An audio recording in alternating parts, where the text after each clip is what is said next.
ఈ నెల 16న ములుగు జిల్లాలో సీఎం రేవంత్ రెడ్డి పర్యటించనున్నారు. జిల్లా కలెక్టరేట్ భవనం, పంచాయతీరాజ్ శాఖ పైలాన్ను ఆవిష్కరించనున్నారు.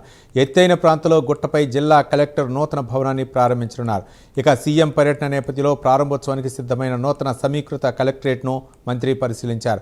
జిల్లా కలెక్టర్, ఎస్పీ, సంబంధిత అధికారులతో సీఎం పర్యటన ఏర్పాట్లపై సమీక్షా సమావేశం చేపట్టారు.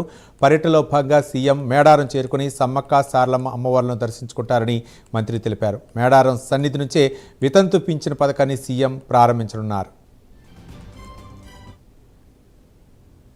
16వ తారీఖు నాడు 12 గంటలకు మన ముఖ్యమంత్రి రేవంత్ రెడ్డి గారు మరి ఇతర శాఖల మంత్రులు, సహచర సోదరులు, ఎమ్మెల్యేలందరినీ కూడా ఆహ్వానించడం జరిగింది. మన ముఖ్యమంత్రి రేవంత్ రెడ్డి గారు 16వ తారీఖు నాడు 12-1 గంట మధ్యలో మరి మేడారం వచ్చి సమ్మక్క సారలమ్మను దర్శించుకోవడం జరుగుతుంది. అక్కడ మరి ఈ రాష్ట్రంలో వాటికి అనుగుణంగా ఒంటరి మహిళలను, వితంతు మహిళలను సెలెక్షన్ చేసి రాష్ట్ర వ్యాప్తంగా సాచురేషన్ మోడ్లో పెన్షన్ పథకాన్ని సమ్మక్క సారలమ్మ సన్నిధి నుంచి ప్రారంభించడం 16వ తారీఖు నాడు ప్రారంభించడం జరుగుతుంది.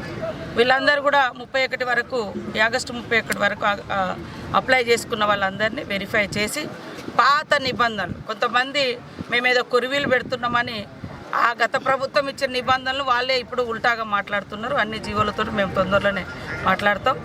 అందుకని అక్కడ సమ్మక్క సారలమ్మ సన్నిధి నుంచి రాష్ట్రంలో ఉన్న ఒంటరి మహిళలకు, వితంతు మహిళలకు సాచురేషన్ మోడ్లో మరి అందరికీ పెన్షన్స్ పథకాన్ని కూడా ప్రారంభించడం జరుగుతుంది.